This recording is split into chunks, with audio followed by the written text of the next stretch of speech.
بسم اللہ الرحمن الرحیم۔ صحیح بخاری حدیث نمبر 50۔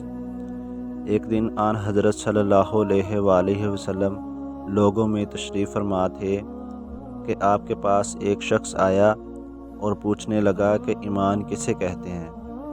آپ نے فرمایا کہ ایمان یہ ہے کہ تم اللہ پاک کے وجود اور اس کی وحدانیت پر ایمان لاؤ، اور اس کے فرشتوں کے وجود پر، اور اس اللہ کی ملاقات کے برحق ہونے پر، اور اس کے رسولوں کے برحق ہونے پر، اور مرنے کے بعد دوبارہ اٹھنے پر ایمان لاؤ۔ پھر اس نے پوچھا کہ اسلام کیا ہے؟ آپ صلی اللہ علیہ وآلہ وسلم نے فرمایا، جواب دیا کہ اسلام یہ ہے کہ تم خالص اللہ کی عبادت کرو اور اس کے ساتھ کسی کو شریک نہ بناؤ، اور نماز قائم کرو، اور زکوٰۃ فرض ادا کرو، اور رمضان کے روزے رکھو۔ پھر اس نے احسان کے متعلق پوچھا۔ آپ صلی اللہ علیہ وآلہ وسلم نے فرمایا، احسان یہ ہے کہ تم اللہ کی عبادت اس طرح کرو گویا تم اسے دیکھ رہے ہو۔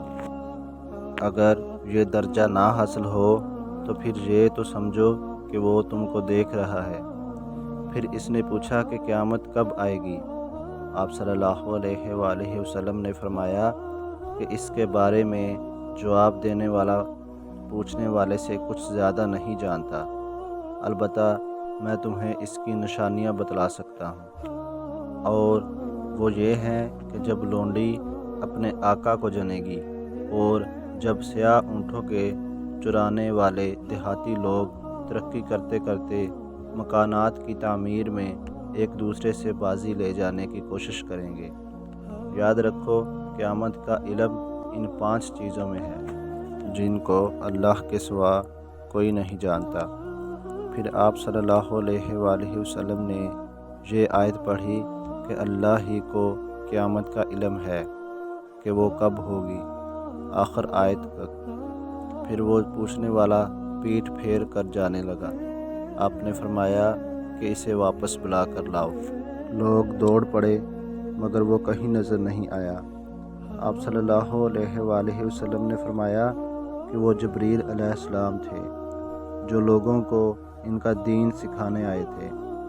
امام ابو عبداللہ بخاری فرماتے ہیں کہ آن حضرت صلی اللہ علیہ وآلہ وسلم نے ان تمام باتوں کو ایمان ہی قرار دیا ہے۔ صحیح بخاری حدیث نمبر 51۔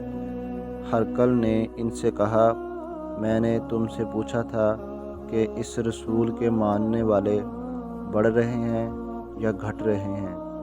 تو نے جواب میں بتلایا کہ وہ بڑھ رہے ہیں۔ ٹھیک ہے، ایمان کا یہی حال رہتا ہے یہاں تک کہ وہ پورا ہو جائے۔ اور میں نے تجھ سے پوچھا تھا کہ کوئی اس کے دین میں آ کر پھر اس کو برا جان کر پھر جاتا ہے؟ تو نے کہا نہیں، اور ایمان کا یہی حال ہے، جب اس کی خوشی دل میں سما جاتی ہے تو پھر اس کو کوئی برا نہیں سمجھ سکتا۔ صحیح بخاری حدیث نمبر 52۔ آن حضرت صلی اللہ علیہ وآلہ وسلم سے سنا، آپ فرماتے تھے، حلال کھلا ہوا ہے اور حرام بھی کھلا ہوا ہے، اور ان دونوں کے درمیان بعض چیزیں شبہ کی ہیں جن کو بہت لوگ نہیں جانتے کہ حلال ہیں یا حرام۔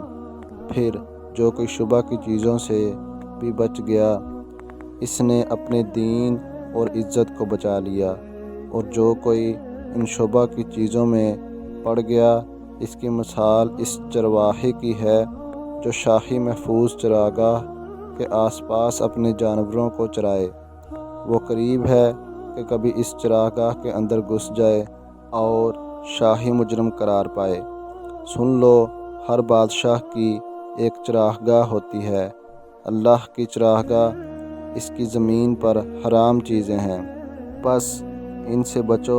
اور سن لو، بدن میں ایک گوشت کا ٹکڑا ہے، جب وہ درست ہوگا سارا بدن درست ہوگا، اور جہاں بگڑا سارا بدن بگڑ گیا۔ سن لو، وہ ٹکڑا آدمی کا دل ہے۔ تو اگر میری ویڈیو اچھی لگی ہے تو پلیز لائک کریں، اور اگر چینل پر نیو ہے تو ہمارا چینل ذکر رب سبسکرائب کریں اور بیل آئیکن کا بٹن ضرور دبائیں تاکہ ہر آنے والی ویڈیو آپ تک پہنچ سکے۔